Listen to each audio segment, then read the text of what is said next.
explica a excelência do sacerdote dele. Mas agora aqui no capítulo 8 ele vai fazer diferente. O que ele vem ensinando, o que ele entrou no assunto do sacerdócio de Jesus Cristo, no capítulo 3, capítulo 4, 5 e 6, 7 explicou, o 8 agora, ele fez tudo isso só para apresentar a excelência do sacerdócio do nosso Jesus Cristo. Peço a vocês, com a Bíblia aberta, vamos fazer a leitura do capítulo 8 inteiro.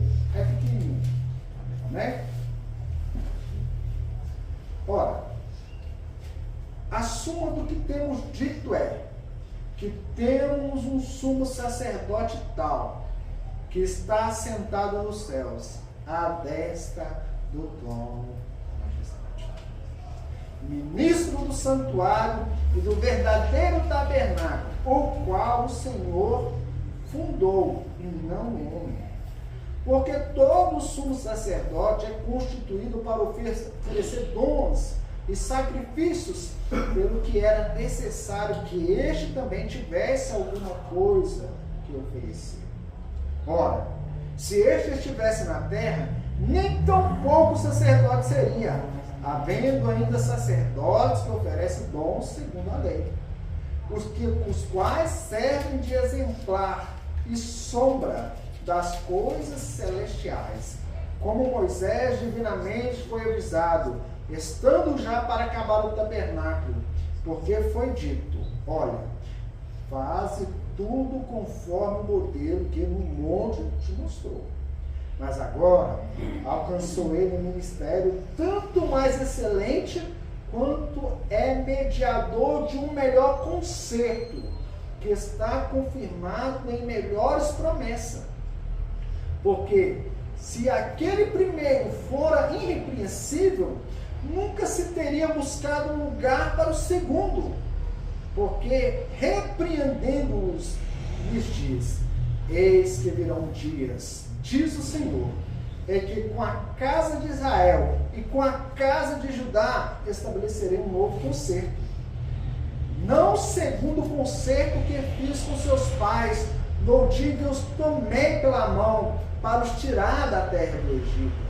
Como não permaneceram naquele meu concerto, eu para eles não atentei, diz o Senhor. Porque este é o concerto que depois daqueles dias farei com a casa de Israel, diz o Senhor. Porei as minhas leis no seu entendimento e no seu coração as escreverei, e lhes porei por Deus, e eles me serão por povo. E não ensinará cada um ao seu próximo, nem cada um ao seu irmão, dizendo, conheça o Senhor, porque todos me conhecerão, desde o menor deles até o maior. Porque serei misericordioso para com as suas iniquidades, e dos seus pecados e das suas prevaricações não me lembrarei mais. Dizendo um novo concerto, envelheceu-se o primeiro. Ora, o que foi tornado velho, e se envelhece, perto está de acabar. Amém? Senhor Deus, essa é a palavra.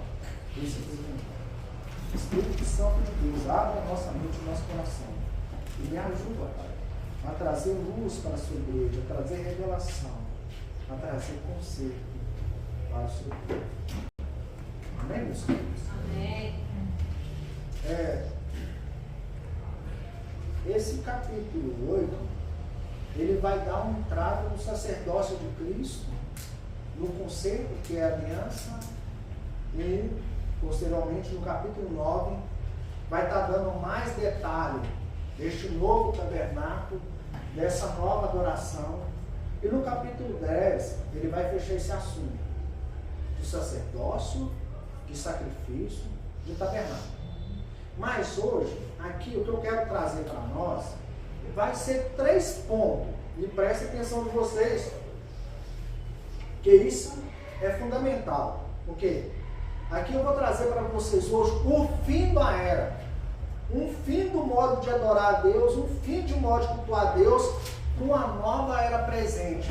E vou trazer para vocês também, que hoje, não sei se todos sabem, o que é uma aliança e no decorrer das Escrituras fazer uma teologia bíblica, trazer as várias alianças que Deus fez com o povo dele, que apontava para Cristo. Nós cremos, né? Nós cremos o quê? Que a revelação, ela é progressiva. Como assim, Antônio? Ela começa pequenininha nas Escrituras e ela vai expandindo. Ela vai expandindo até consumar na pessoa de Jesus Cristo.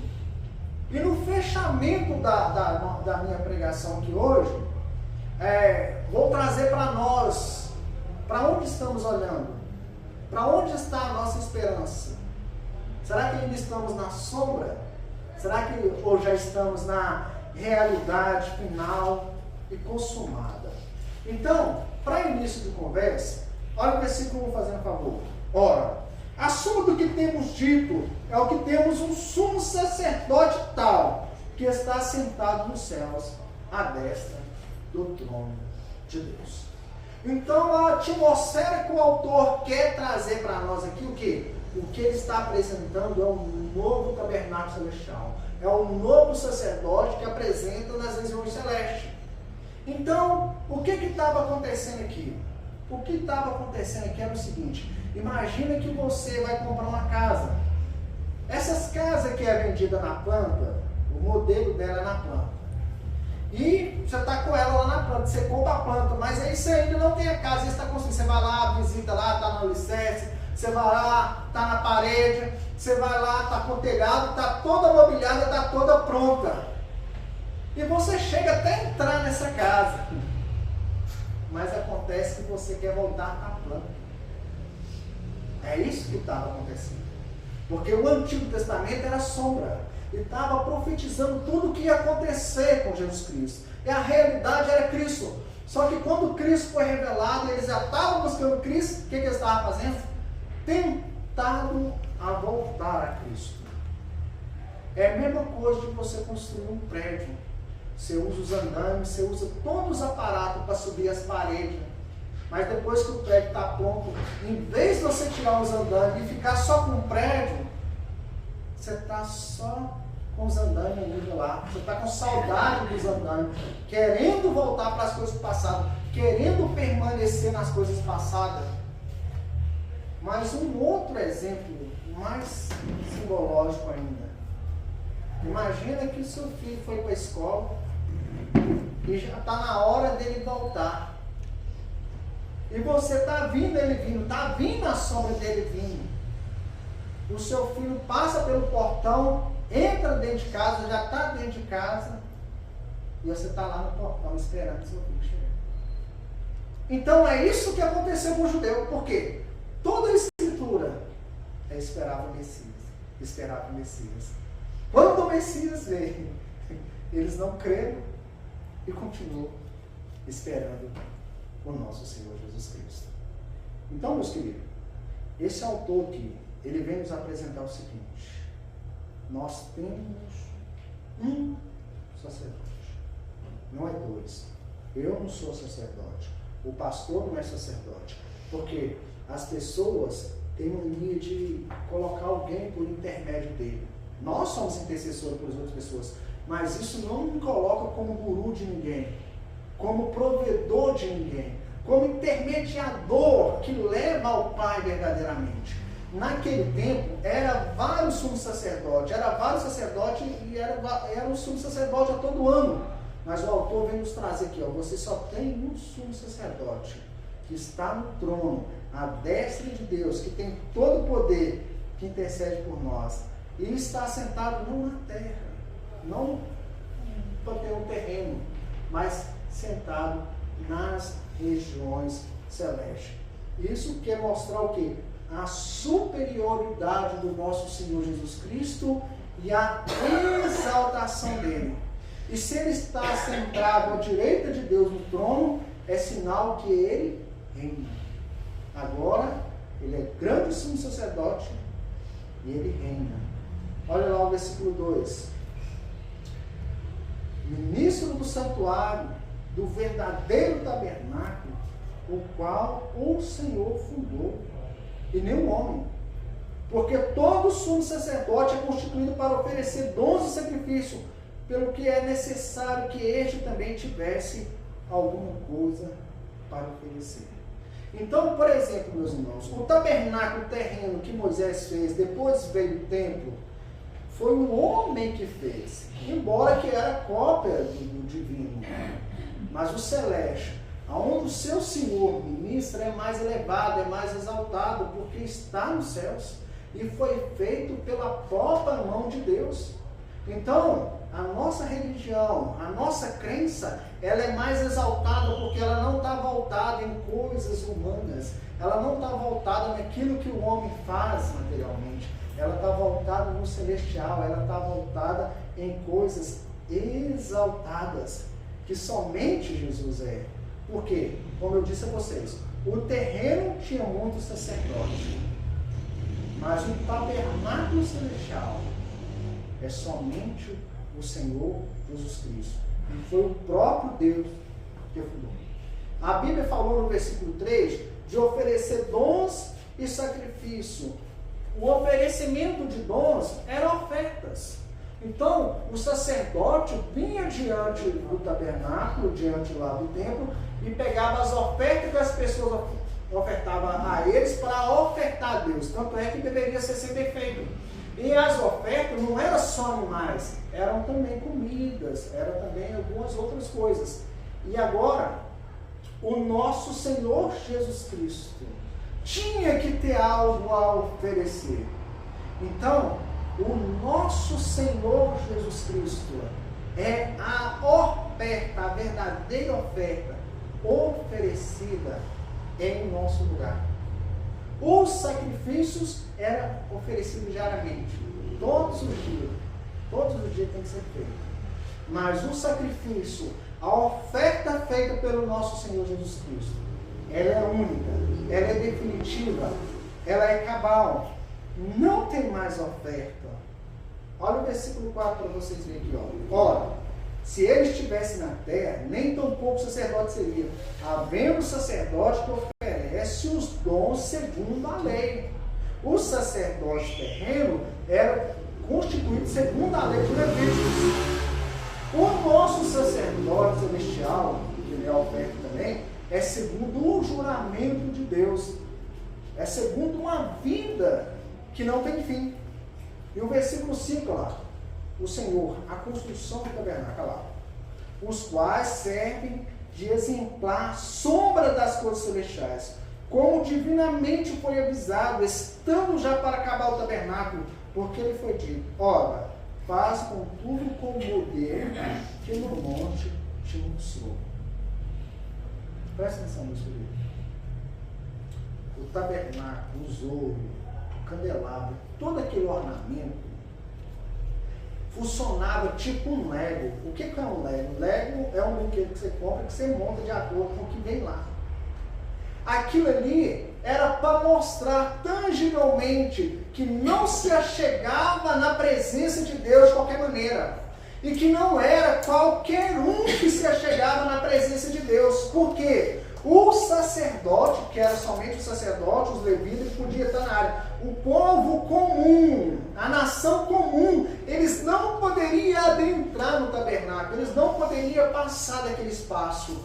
E o que? Não se entrava na presença do Senhor de qualquer maneira, porque eles tinham que fazer um sacrifício pelo pecado dele. Então, a Arca da Aliança, o tabernáculo, simbolizava a presença santa de Deus. De um modo terreno. Porque é igual o Senhor falou com Moisés. Moisés, não tem como nenhum ser humano ver a minha face e continuar vivo. Porque Deus é santíssimo. Deus é justíssimo. Deus é perfeito. E num meio simbólico, para chegar na presença dele, tinha que ter todo esse processo. E o Senhor capacitou aqueles homens, encheu eles dos espíritos dele para fazer a obra do tabernáculo. Agora hoje, para você ver como funciona. Hoje não é terreno, isso aqui não é um tabernáculo, isso aqui é um lugar de reunião. Hoje você é o templo, é a morada de Deus, tá? Não tem Quando você sai daqui, a presença de Deus, a Deus se faz presente quando nós estamos presentes. Quando 2, 3 estiverem no mesmo lugar, ali ele está. Mas preste atenção, hoje, tanto o pastor, como eu, como qualquer um de nós temos a presença de Deus celeste. Às vezes a gente custa entender isso. Aquilo que somente o sumo sacerdote poderia fazer, que tinha um encontro com Deus, agora esse acesso está absolverto, está passida. Só que nós não damos valor a isso. Presta atenção, você tem acesso a Deus na presença dele, através do sacrifício de Jesus, através da intercessão de Jesus, sem você ser consumido, sem você ser condenado. E pelo Espírito de Deus, isso tudo é pelo Espírito Santo. Então, valoriza isso. Valoriza. Isso é o que nós temos de mais sublime. Está a presença de Deus, não como inimigos, mas como filhos. Você pode chamar Deus de Pai hoje, sem medo. E o versículo 6, meus irmãos, olha lá. Mas agora alcançou ele tanto mais excelente, quanto é mediador de um melhor conserto, que está confirmado em coisas melhores.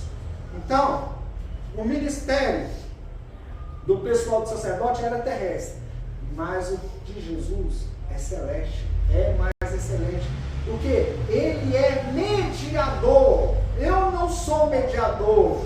O pessoal está oferecendo água ungida como mediador, fogueira santa de Israel como mediador. Nada disso é mediação. A nossa mediação com o celeste é Cristo. E o que? Superiores promessas. Vocês já se perguntaram que superiores promessas são estas? Preste atenção na coisa. Muitas pessoas querem buscar Deus para quê? Ah, Deus, eu quero um carro, eu quero uma casa, eu quero uma namorada, eu quero saúde, eu quero essas coisas que são terríveis. Essas coisas que são passageiras. Meus irmãos, a maioria das pessoas buscam a Deus pela sua necessidade própria. Querem Cristo, mas querem prosperidade, querem todas essas coisas junto. Busca Ele por causa da prosperidade. Nós entendemos errado, porque quando você pega a prosperidade, qualquer tipo de prosperidade, que te incentiva a buscar o reino, você está buscando erradamente, porque as prosperidades, essas coisas, são pueris, essas coisas são sem valor, essas coisas são só para nós mesmos. Você entendeu o que eu quis dizer? Então você pergunta para mim, tá bom, irmão Antônio, já que eu não devo buscar Deus para ter coisas materiais nessa terra, que você falou que é passageira, que tudo vai acabar, para que eu devo buscar Deus? Você deve buscar Deus pelo aquilo que Ele oferece no Evangelho, coisas celestiais, coisas santas, coisas altas, coisas elevadas. Então, dentro dessas promessas superiores que nós temos em Cristo, olha o que eu vou trazer para vocês. O que Cristo oferece para nós no Evangelho dele. E por essa mediação dele, por você estar em Cristo, meus irmãos, você tem a salvação eterna, garantida, guardada nele.